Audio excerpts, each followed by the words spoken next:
You know, our members, families have really been the foundation of our organization for a long, long time. We are one of the largest farm bureaus. We're the fourth largest farm bureau in the nation, only behind Tennessee, Texas, and North Carolina in size of membership. Um, but I'm telling you, we are, to me, the strongest farm bureau, and it's because of you. Being a large farm bureau allows us really to scale things that some others can't, and it allows us to be able to deliver because of the revenues and the resources that we have, because we are a large farm bureau, gives us the opportunity to really do and accomplish anything that we attempt. We can finish. I thought the speaker was so good about finishing earlier this morning, and that's what we do here at Farm Bureau. We can finish. John mentioned this morning some of the big projects that we have accomplished in recent years, in recent months even. The earthquake process, really being able to bring new systems online, being able to do re-inspections when we were trying to work on profitability. Because we were in a strong position, it allowed us to be able to do that. It allows us also to be able to work together with both of our organizations, the Federation, the membership side, and our insurance company, the policyholder side, and be able to work together and deliver the things that for our folks. It allows us really to do the things in Washington, allows us to do the things in Frankfort, and even at our local county farm bureaus. Those things are so important. The advocacy that we can bring for our membership, we talked about that this morning, and at times about how we're there as an advocate for our member. And it's always my goal to make sure that this group it comes along with us as we're talking about policy and things that we're working on, whether it's in Frankfort and Washington. And I always want to refresh your memory about our priority issues and things that we are working on. Our General Assembly is working right now in Frankfort, and we have our folks there every day. We get calls all through the day, even at night. What's happened today in Frankfort, what we expect to happen tomorrow, and how that affects our priority issues. There's some big ones that's really important to us. It's right now undone over there in Frankfort, and they're winding down to the end. And we're watching even more vigilant to make sure we get things accomplished that we need accomplished, and we can push off things that are going to be bad for our organization or for rural Kentucky. We're watching tax reform. All those things are really important to us. Our policy states that we want to see tax reform. We think that we've got to have a position that makes Kentucky more competitive and to be able to do business, strengthens our organization when we do that. So we're watching that. However, there's parts of tax reform that would be very negative to us, and we want to make sure that those things are accomplished the way that we want them to be, and not brought on something or to bring on something that's going to be really detrimental to our organization. So we're watching that. We're watching the budget. That's how we fund many of the agriculture entities around the state. Things that are delivered to agriculture is done through the budget every 2 years. So when that's in play, and they're talking about the budget, and they are talking about the budget today as we speak.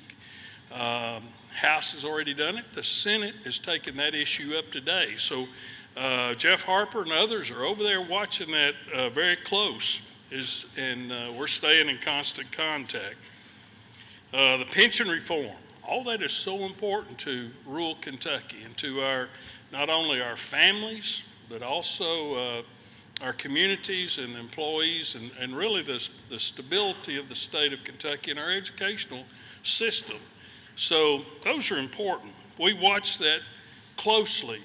On the federal issue, those things are extremely important to us. How we talk about trade issues, so important. Trade, nobody really realizes sometimes how important trade issues are, and how when rhetoric begins to play out, it's sometimes a negative impact on us in agriculture. We're seeing that happen today. You know what's going on in the news today with tariffs, and it's agriculture, corn prices, grain prices, soybean prices taking a hit. Much of that is absolutely tied to that. When I was at American Farm Bureau last week, I saw a number that was really, really relevant to us in Kentucky. Of the 20 nations that we buy our steel from, buy 75% of the ag exports from Kentucky. Not necessarily the nation, but from Kentucky. 3/4 of our ag exports go to those 20 nations. So when we talk about putting a tariff on them, when we get into that tit for tat, many times it's agriculture that bears the burden from that. So we got to be vigilant to be able to stand up, deliver our message. Our message becomes very important, whether it's Farm Bill or whatever. You know, it's also important that we know when to stand up. Know when to stand up and speak on behalf of our members, be able to speak on the behalf of our industry that is so important to us, and especially through rural Kentucky. Success, I heard, you've seen a quote, I've seen it too. Success is hard to overcome sometimes, and we have been blessed as a nation. We have been blessed as an organization, as a company. So today, actually, we're here to celebrate success. We're here to celebrate the accomplishments that you have had individually and collectively, and that's what today is about. Really, as a member organization, your success is equally important to us as the success of our company. It's not only our company, but to our federation, to our county farm bureaus, to the communities that we serve, are really dependent upon your success. Our partners that are here with us today, Southern Farm Bureau is with it. David and Benji and Emily, thank y'all for being here. Appreciate them. It's an extra effort for you to be here, but we appreciate that. But the reason that is so important to take the success that you have, that's what allows us to be able to deliver on the promises that we make, not just in business, but also the promises we make in advocacy to our members. Lead where you stand.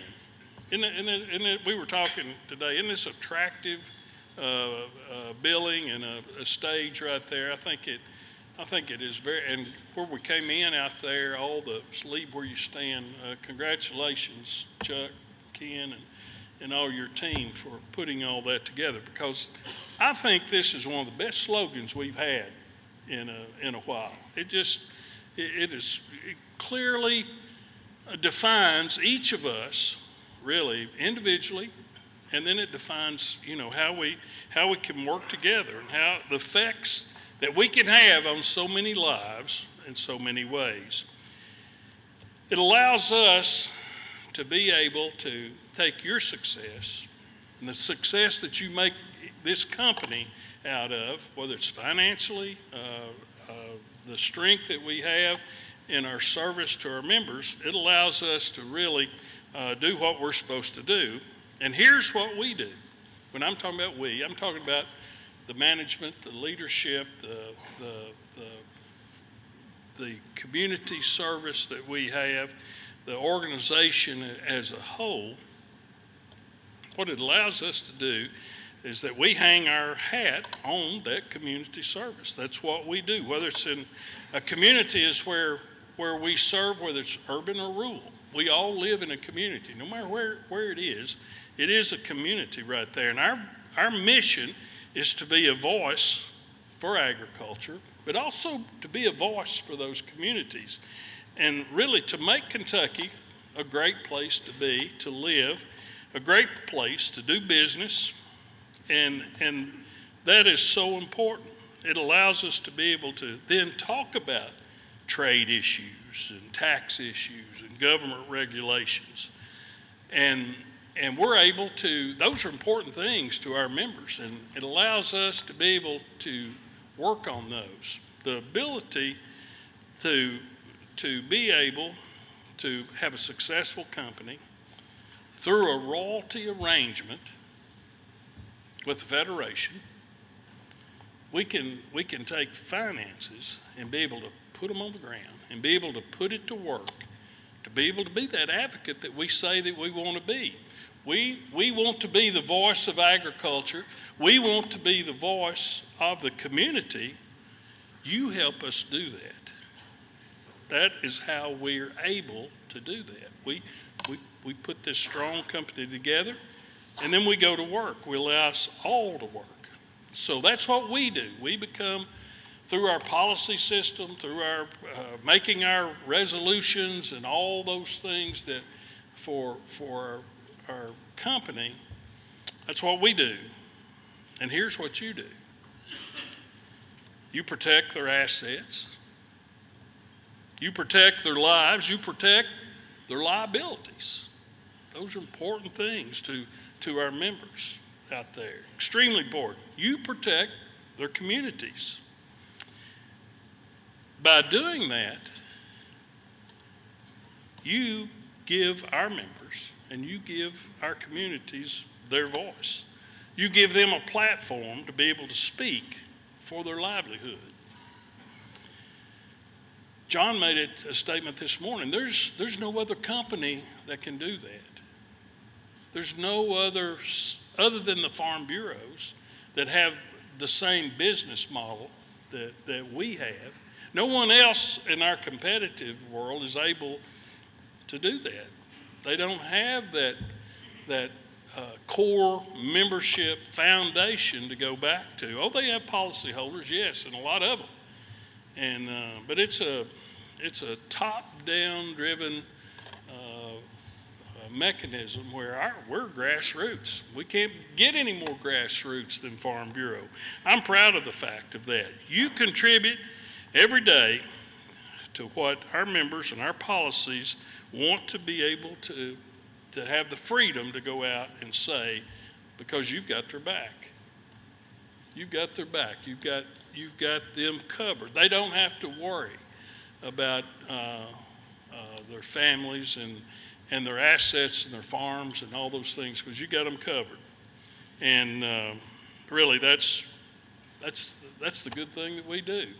John mentioned this morning about being close to a birthday, a big birthday, 100-year birthday. That's going to really be a big celebration for us. We're going to hinge that around our December meeting of 2018. American Farm Bureau, which is really already 100 right now, they're going to celebrate on November the 12th. That's going to be a national birthday for American Farm Bureau. So we'll participate in that. We will probably attend some of their functions, help them facilitate that.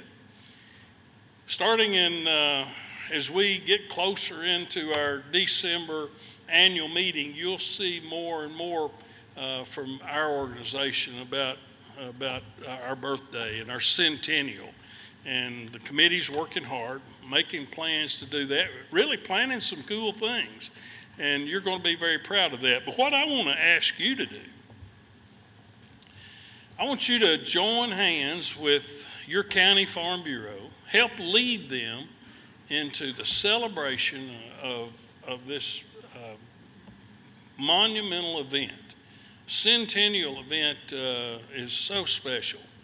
it kind of distinguishes us really from the rest of the pack in Kentucky. And we want to celebrate that. We want to celebrate that not just at one time, but we want to start it in December of 18, and we want to wind it up in December of 19. And there's a lot of opportunity for you to celebrate with that. A lot of opportunity for you to leverage that into really the service that you have to the members and draw attention to that. We want to help you do that. We want you to help us do the same thing. You know, as we prepare to go into another century, really and truly, we're counting on you. We're counting on you to be a part of this team that allows us to really give the service to our members in every community in the state of Kentucky, not just every county, not just every county seat, but we're in every community. And we want to make a mark. We want to be something that they're proud of. I'm proud of my Farm Bureau. I'm proud of the leadership of my county Farm Bureau. I'm proud of my agency manager and my agent and the office folks that back them up in their offices. And to me, that is so strong. I thank you for what you do every day. You're right down in the trenches. You hear the problems many times before we do, and you relay them to us. But anything that I'm talking about the leaders in our organization, let us know. We'll be there to help you at any time. Thank you. Let's have a wonderful afternoon. Thank you, Chuck, very much.